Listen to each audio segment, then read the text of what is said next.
Guys, I've got a nice video here you're going to love. This one's about a first-person character controller which picks up all the animations that the player has. Now I've just got a little test demo here. I've just got a box and the cursor so you can see what's going on. So I'm just going to go for a bit of a walk. See how the orange box is moving with the player? And if I run, it's picking up the run animations, picking up any and all animations you want to pick up automatically, and updates the camera, which is very cool. I think you got run and jump, got that as well. Yeah, so that's super cool. I reckon you can actually do crouching now. Finally, after all this time, CopperCube does not actually support that, but this can do that if you just put a animation of crouching on the player. The camera, if you notice, the main camera I use is just called camera. Doesn't really matter what you call it. That is attached as a child node to the head, which is itself a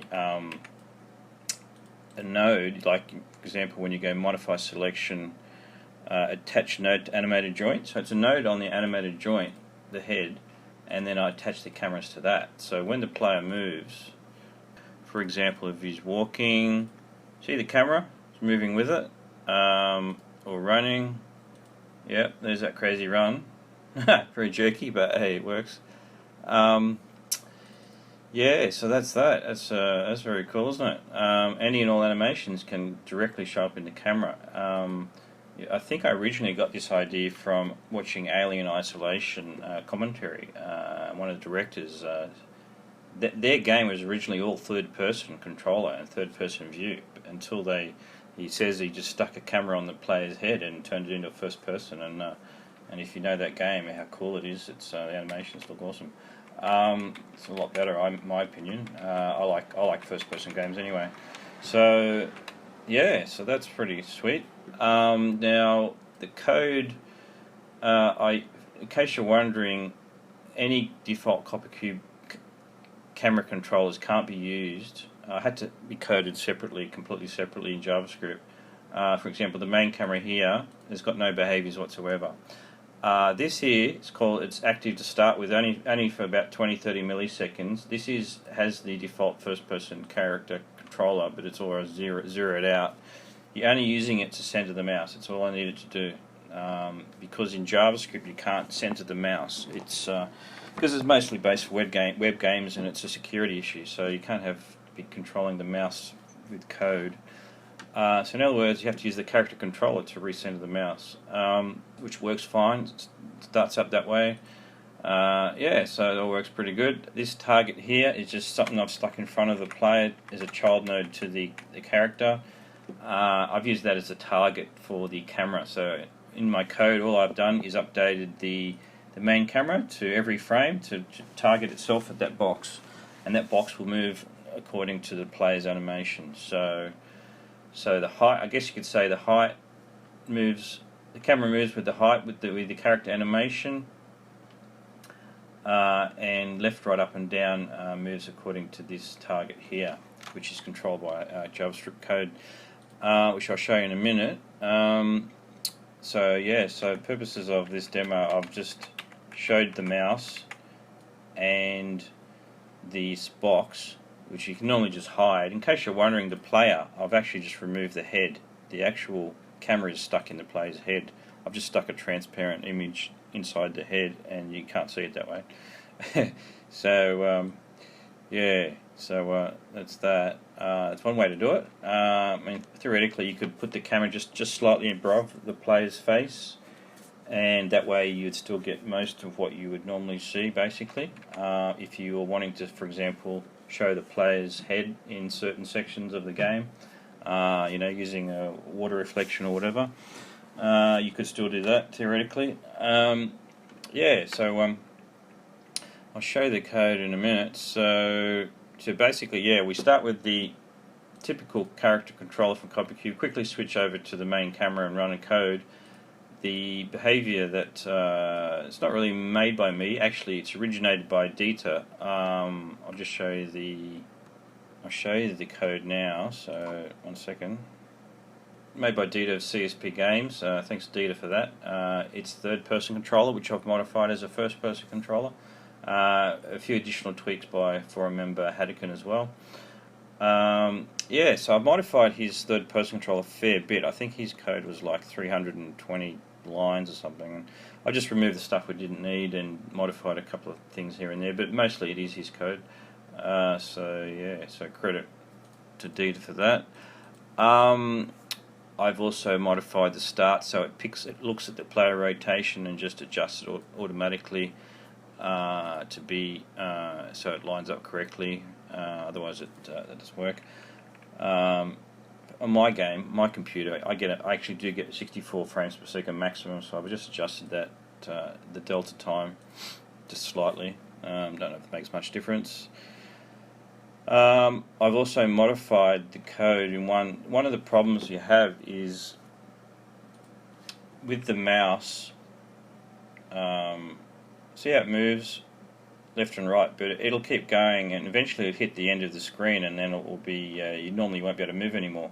But what the Haddoken, I think it was added in was this auto screen rotate, so it automatically just rotate if you get to the edge of the screen, which is, you know, something. Either way, now what I also added in was the ability to sort of automatically center the mouse over a period of time, slowly but surely. So what happens is, if my mouse is on the left hand side and I turn left, it will speed up the mouse fairly imperceptibly slowly. It'll just gradually increase the mouse speed according to your percentage of being over towards the far left hand side.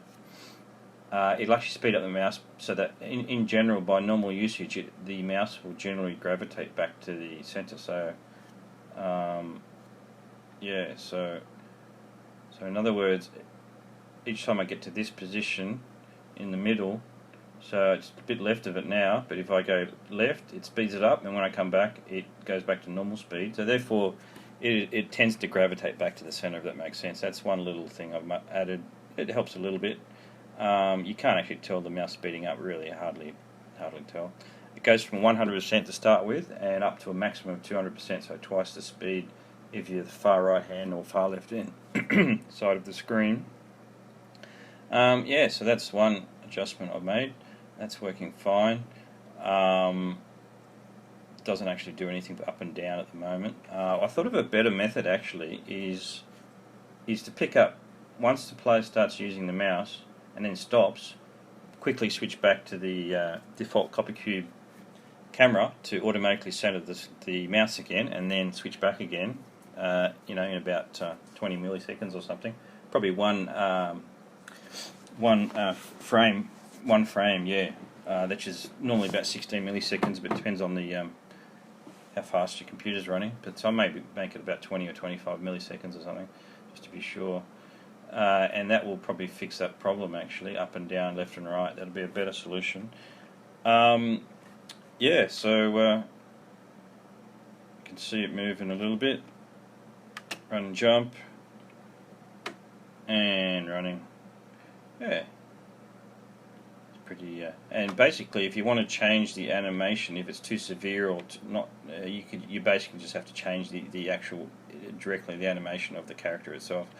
Unless Dita or someone can come up with a way to have this adjustable, the actual amount of animation movement, because obviously for that running is a little bit wild, isn't it? But that's based because the player animation is a bit crazy. Most character animation for running is not so radical as that. Alright, so here's the code. You can change the walk speed, the walk acceleration, which is how fast it takes off from a standstill, and I think also slow down. The jump height, mouse speed, mouse movement speed, mouse smoothing. That's how much the camera will continue to rotate after you stop moving into a slow position. So for example, if I go to 100 on that and walk acceleration, so let's change that to 0.09, and just run that and show you that. Firstly, you'll see that I'll say let's go for walk. So see, it takes off a lot quicker. So there's the walk acceleration. It's probably a bit more reasonable like that. And the smoothing, see how I stop and it just keeps rotating a little bit? That's what I call smoothing anyway. I think whether that's the right terminology or not, I don't know. But yeah, so that's not too bad.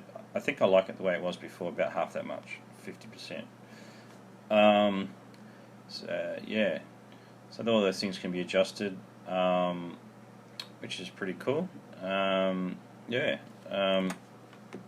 Auto rotation, that's the speed at which it automatically rotates if you hit the far left and right sides.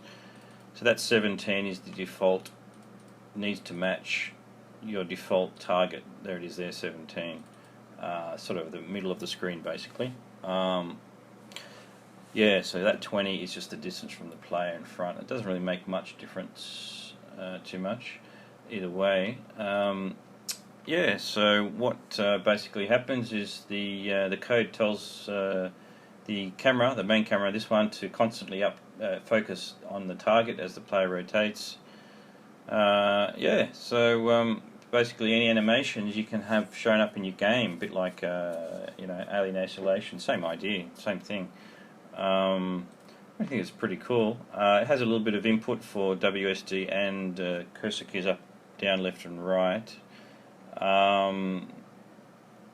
Yeah, a lot of it is just the same code from Dita. I did have to modify bits and pieces, however, to suit so all that stuff, and starting, rotation stuff.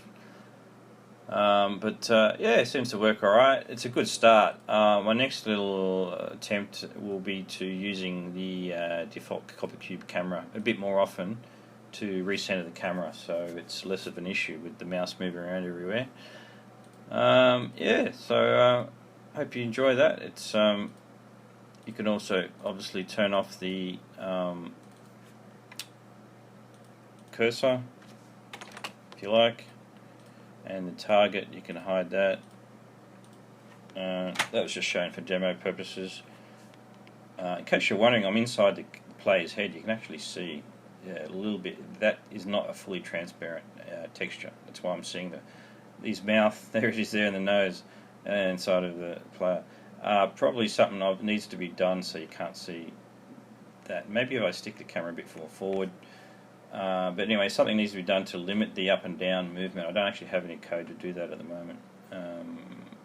Yeah, maybe later. So, yeah. Yep, running around. Just need good sounds to match the player.